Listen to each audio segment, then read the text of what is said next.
kulan wacan daawade halkani waa madasheena falaqeynta ciyaaraha ee xogta ciyaaraha dalka maantasa maxaa ku soo kordhay wararka ciyaaraha Soomaaliya xulka qaranka Soomaaliya ayaa diyaar garowgii ugu dambeeyay ku jira isagoo maalmahan inta ugu badan uu sameeyay tababar joogto ah xulka ayaa markaan waxa uu soo gaaray waqtigii uu ka qayb gali lahaa labada tartan ee caalamiga ah dhawaan ayaa waxa la magacaabi doonaa ama la xuli doonaa ciyaartooyda xulka qaranka Soomaaliya ee matali doona iyagoo ka soo muuqan doona ciyaartooy laf dhabar ku ah horyaalka dalka Soomaaliya kooxaha ka ciyaara sidoo kale waxa hadda diyaar garowga uu markaasi maraya heerkii gabagabada ahaa waxa la soo magacaabaya ciyaartooydii hore waxa loo magacaabay macalinka xulka qaranka ee Soomaaliya waxaan loo magacaabay ciyaartooyda matali doona Carabka macalin Salaad ayaa hogaamin doona dhanka kale ciyaartooyda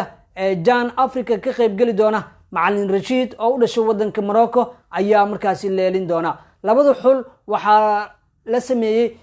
ciyaartooy badan oo la soo xulay iyagoo dhawaanna la sameyn doona 24 ciyaartooy ee matali doona xulka qaranka Soomaaliya xulka ayaa ka ambabixi doona magaalada Muqdisho 18 bishan aan ku guda jirno iyagoo oo ciyaar doona 20 bisha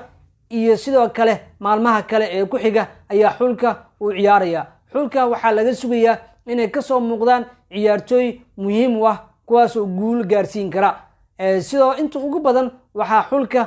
ka soo muuqan jiray ciyaartooy waaweyn oo markaasi xirfadahoodu ay aad u sareeyaan sanadkan waxa la bilayaa in xulka qaranka Soomaaliya guul weyn uu ku soo gaaro waxaana idin soo gudbin doonaa waqtiga ugu dhow aan helno magacaabista ciyaartooyda xulka qaranka Soomaaliya diyaar garowga sidoo kale waqtiga uu qaranku ka ambabaxayo magaalada Muqdisho ee caasimadda Soomaaliya iyo sidoo kale halka uu si rasmi ah u tiigsan doono halkani kala socod daawade oo ku soo biir xogta ciyaaraha dalka